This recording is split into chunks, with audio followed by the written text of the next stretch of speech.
Alright fellas, here we are back in Pokemon Masters, and today we're going to be looking at Neo Champion Nate and Haxorus at 1 out of 5 without any X.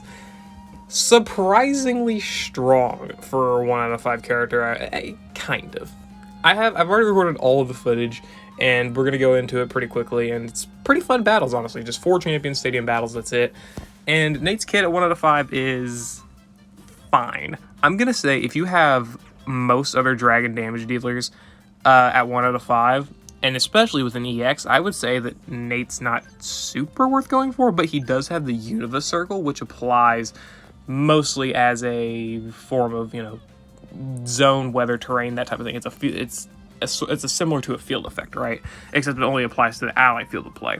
So basically, Nate here, I would say he's solid in his support ability and overall damage, but I'm not going to say he's like immensely powerful, but you can definitely put him in situations where he could be powerful for sure, and I'll go ahead and show those soon.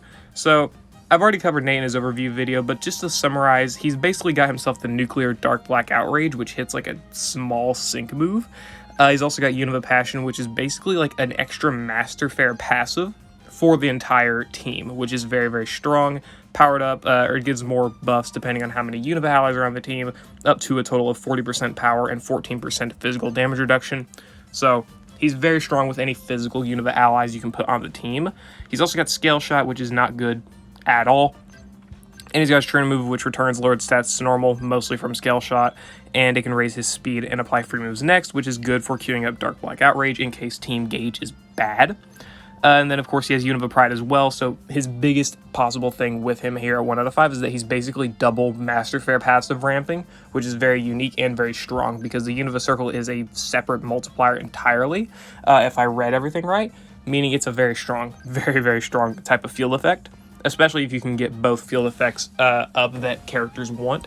Like, for example, if you want to run him with, we'll say, Elisa, if you can get all of Elisa's buffs in, which it's a big if, and then you can give her either electric rebuff or electric terrain, then combine her with Nate here, and you've got very, very big strength in terms of a buff for her, right? And it can be applied to most other characters, but generally, if you're running Nate as the field type of character, you're not going to be running the zone/weather that another character wants. For example, I use an Ingo and Emmet setup in this video, where we use Nate instead of Cygnus Suit Diantha, and it works to pretty good effect, mostly because Nate's able to put out some pretty solid damage, as well as, kind of substitute the rock zone that Emmet would otherwise be getting.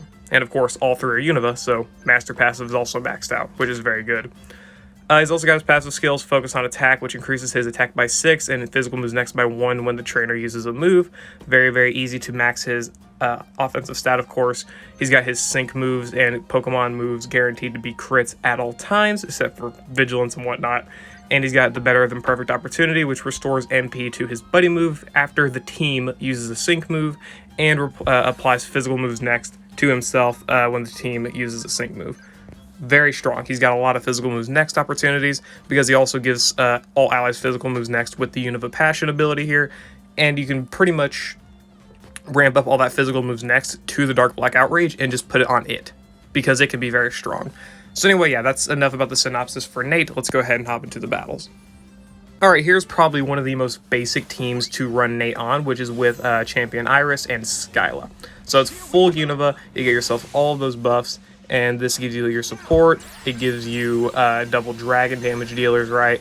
Obviously, Iris does not have crit buffs, but really in this setup specifically, it doesn't matter too much, because she's mostly here because of her defense crush, as well as her ability to lower enemy offensive stats, as well as having Nate here with the physical damage reduction. It's insane.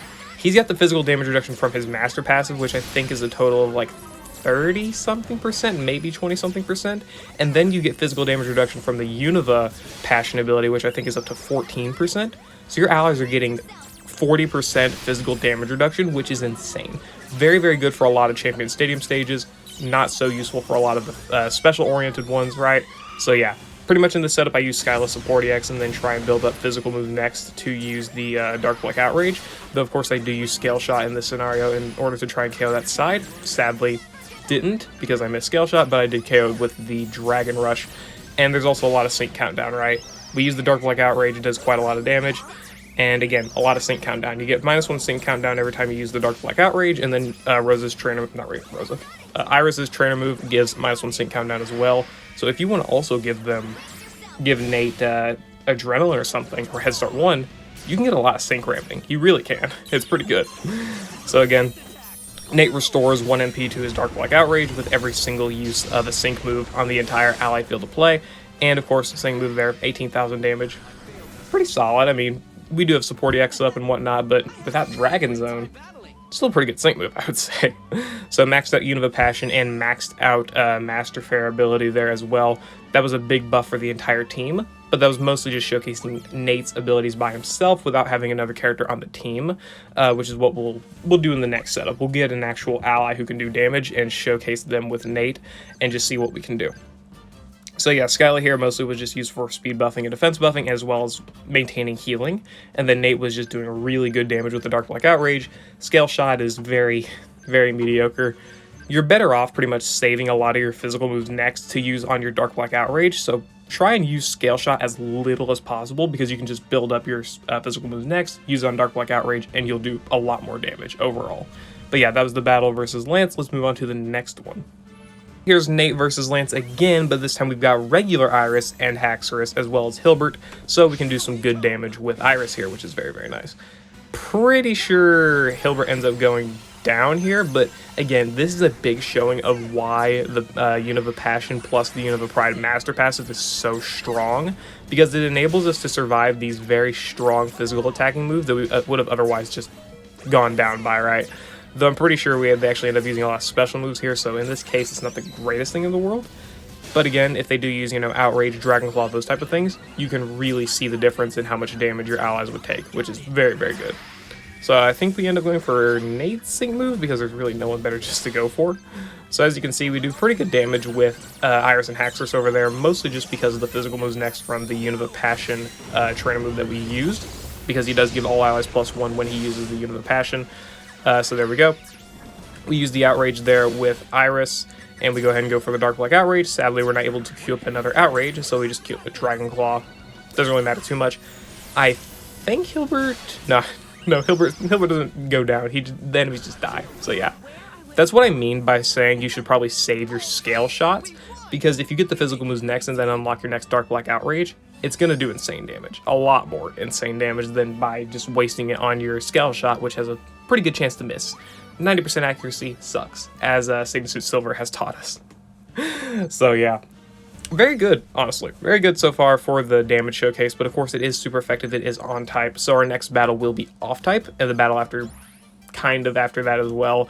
So you do get to see Nate's abilities here just in full display against a bunch of different enemies, mostly, as well as just in different scenarios with team building and whatnot. So yeah, there's the Iris Grid. She's pretty much just for Confusion Boom 9 and whatnot. So yeah, next battle will be with the Train Brothers. Let's go on and go to it. Right, here we are versus Bruno, and we've got Ingo and Emmet. So someone ended up telling me on Discord, or providing just evidence, that Emmet was actually one of the biggest benefiters of the boost from Unova Circle. So we're going to be using him. So we got both Train Brothers because Emmet's best partner is Ingo, and he is also Unova, so now we got ourselves the full Unova Pride and Unova Passion abilities as well, which is good. And of course we got infinite field effects here, which is great, because once we do set up Unova Passion, we will be having infinite uses of it. So we won't have to worry about it going down, because it does eventually wear off, right? Which is a little bit annoying, but it's not the biggest deal in the world. Don't hit too hard with that first Dark Black Outrage, but it is also without any, defense debuffs. It's without any sync buffs, that type of stuff. And also Unova Passion was not activated, so you got to keep that in mind. Ingo takes a lot of damage there, mostly because I have a ton of strength and attack on this setup. This is pretty much just full strength and attack. But again, thankfully, because of the Master Passive, we're able to survive these hits from these enemies, because otherwise it would just be absolute torture to try to. So yeah, now we're able to set up the Dark Black Outrage there. We've got ourselves, what, +4 physical moves next, which is a lot, right? That's very, very strong. Thankfully, they go for a Snarl and not something more high-powered. Otherwise, Ingo would not be able to survive. He's hanging on by the skin of his teeth. 5,000 damage to all enemies with the Dark Black Outrage. Once you're able to actually get rid of all of the enemies, Dark Black Outrage definitely hits far, far harder. And there's definitely a better setup for me in this battle. I could have definitely done something different, made it look a little bit better, but I just went with it anyway because this was my first attempt and I still managed to win. Obviously, there's better ways to go about it, better ways to queue moves, better ways to abuse physical moves next, but still, it doesn't really matter all that much. We do end up not KOing the middle there, but doing some good damage nonetheless, and quad queuing up the Stone Edge there, and taking out the Onyx. So yeah, Haxorus, Nate and Haxorus, they work very, very well even when your allies don't have access to the zone or weather or terrain that they need, right? Mostly in Emmet's case, he does need sand, but thankfully his best partner provides sand, right? So it works just perfect for that. But otherwise, most other characters can't get their zone, but you've seen that mostly in the case of like Iris and Haxorus, if super effective, it doesn't really bother them that much because they are able to get help from the Unova Master passive as well as the Unova Circle, and you don't really need the zone, right? It's actually ending up being a better buff, right? So that's very, very nice. Ingo and Emmet definitely benefit quite a lot from this team composition, especially when you're facing any physical enemy, because otherwise the hits are just too strong. We'll probably end up taking Nate into a Legendary Arena later on in the 3 out of 5 showcase, but for now, let's go on and finish this video at the Bug Week Blue stage. Alright, here we are versus Bug Week Blue, and we've got both of the special costume Train Brothers. Very funny setup. We got 2 super effective battles, and then we got 2 battles where we use the Train Brothers.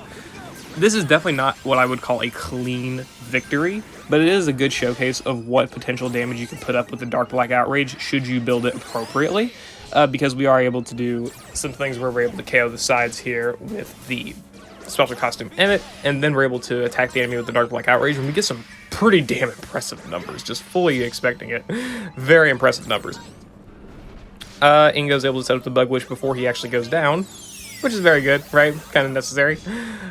So yeah, so there we go. We go ahead and set up the last Swords Dance there with Emmet, and we're going to nuke with him, and then we're going to set up the Dark Black Outrage here and see just how much damage it's able to do. I've almost expected Emmet to just one-shot everything, but he didn't. He did some very good damage though, right? With the full unit of Pride plus the Bug Zone, 25k on the first thing's very, very strong.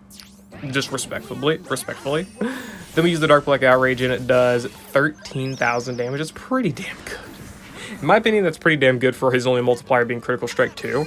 And that's one of the biggest things with it. The biggest thing with Dark Black Outrage is that you want there to be 0 enemies besides the one that you are facing directly.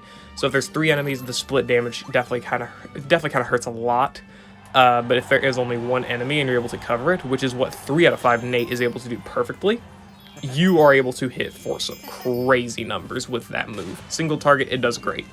Sadly, it's not split, or it is split damage, unlike Ray with his Triple Arrows Barrage. So I kind of wish they would have changed it, just made it so it was no split damage. That would have been very, very nice, but alas, they did not. So yeah, that's fine. Overall, though, Nate, great partner for all physical Unova allies. Definitely does very, very good things. He's a good partner for Dragon allies in general as well, if you do have the 3 out of 5 in DX, because I have heard that he works quite well with Battle Tower Leon, which is very, very good. Sorry about that, but yeah, he's definitely a very, very big buff to all Unova allies as well as all Dragon allies, because he does work quite well with Battle Tower Leon. And if you can think of some other physical dragons, he can probably work quite well with them. Obviously, Champion Iris, despite her already being on Unova, so she gets pretty much double the benefit. Obviously, regular Iris as well. Can't really think of too many other physical dragon-type damage dealers off the top of my head that benefit immensely. But yeah, either way, a pretty strong unit. So yeah, let me know what you think about him down in the comments below, and I'll see you all later.